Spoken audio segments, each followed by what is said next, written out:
Hi, my name is Margaux RUCITA, and I'm from Guyana in South America.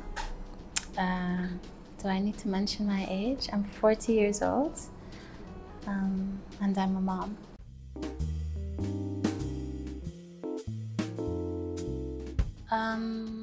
Art for me is something that goes as far back as my childhood. I came from a home where my mom was not mentally well, and art was a means of therapy, I guess. So being able to express my feelings and my dreams and my desires through creation helped me to remain well, yeah, and to grow.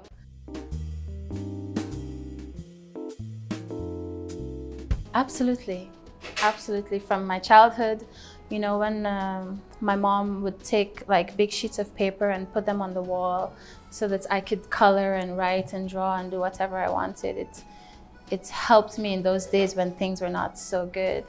And even now, as a grown-up, you know, I told you I was dealing with a family emergency this morning. I come to work and I see my work and I can get into it, and it helps me to sort of overcome difficult moments. Yeah.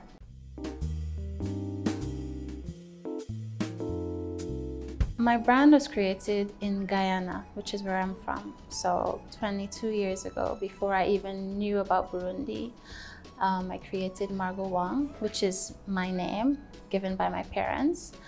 So I was about 18 when I created the brand and started out making clothing and jewelry. And it's when I came to Burundi that I sort of continued on that journey. But now I focus on jewelry.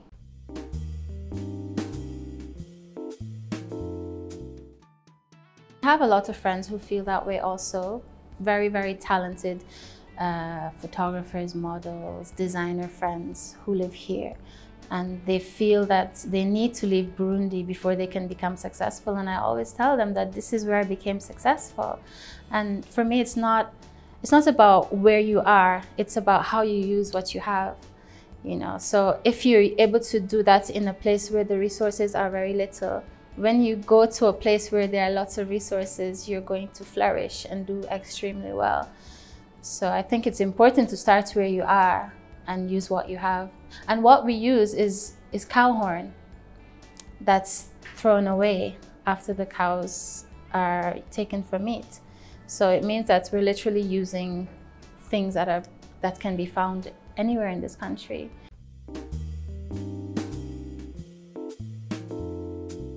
It's a lot of work, but what I would say is not to think about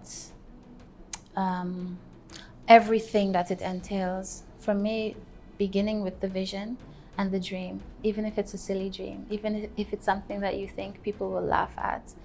I feel like if you have a dream to do something that's unique, you just need to start with that and start with asking yourself, what do I have that I can use to start?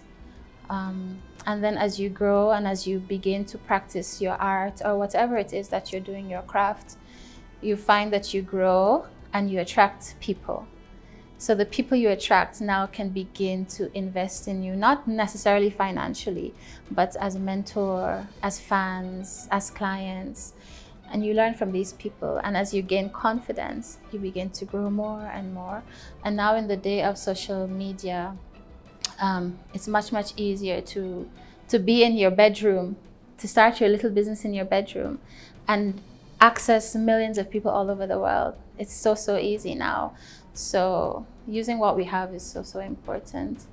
Of course, there's administration and there's a lot of back office work that you don't see. Sometimes people see me in my pretty earrings and they're like, oh my gosh, I want to be a designer. But there's so much work that goes into it, so much commitment, so many tears.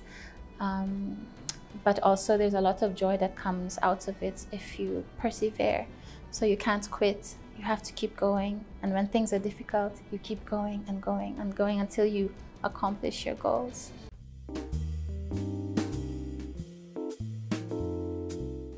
I started in university, I was studying, and I I felt like I wanted to wear something different from my schoolmates. So I started making maxi dresses.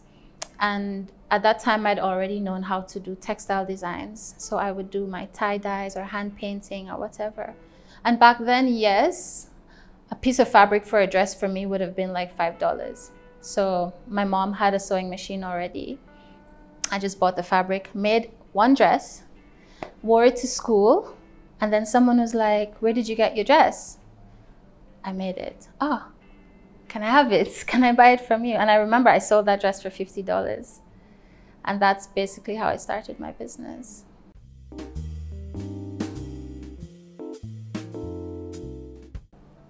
Definitely social media, but also building relationships, networking with international mentors and people who know the business better than I do. I was in an incubator program or accelerator program with the Ethical Fashion Initiative. And basically it's an agency of the United Nations. And they really helped to hold my hand in the last three years to sort of help me to grow in places that I was stuck or I felt stuck. But yeah, I mean, Margaux Wong now is known as one of the best jewelry brands in Africa.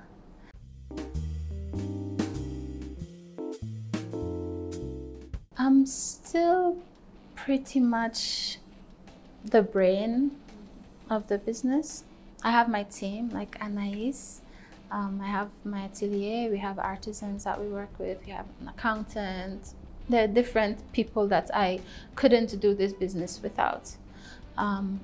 But we don't have partners, no financial partners. The business basically takes care of itself. We've learned to sort of reinvest in the business over time. Yes, and of course, you know, I have a very, very big fan base. So we have clients who keep supporting us throughout, and you can say that they are partners. And I have like a wide network of models, photographers, like people in the arts like me who support in one way or another. But my hope is that very, very near in the future, we'll be able to find, I don't know, funding, business partners, angel investors, like just people who are interested in seeing us grow to the next level. Yeah.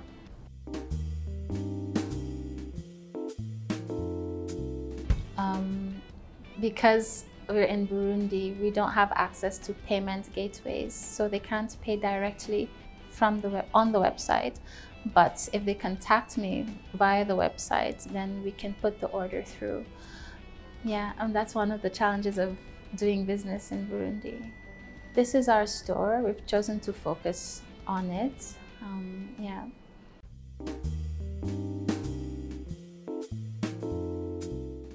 Yeah, we've been working towards that for a while.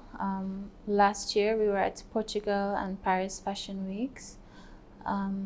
This year we took a break to just rest because of some things that I've been going through personally. But we have a lot of fans and supporters, and there's something happening, you know, even across the continent. We have a lot of business partners coming up, people who want to stock our jewelry. Right now we're stocked with Industry Africa, which is an online platform, and basically they are like the premier luxury fashion platform in Africa. So I believe in slow growth. I'm not in a hurry to be on the top, but consistency is very important. So.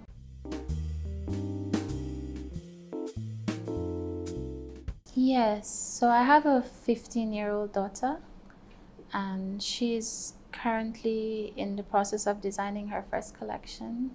She wants to make loungewear, you know, what young people wear these days, sweatpants, hoodies, shorts, crop tops, and things like that. And when she told me, "Mama, this is what I want to do," for me, that was, I'm gonna cry. That was everything. Because, you know, when you do this business, you do it for yourself at first, but you don't know how many people you're inspiring. You don't know how many people are being touched and encouraged by what you do, by your fight. So my own daughter, you know, she's been looking at me. She's known me to be what I am now since she was a baby. And she's seen me grow the business. And now she wants her own business in fashion. And she's starting younger than I was when I started. I started at 18. She's 15. And it was not my encouragement. I didn't push her to be a fashion designer. It's just something that she discovered. And I'm happy that she was inspired to pursue something that she loves, because she saw her mama doing it.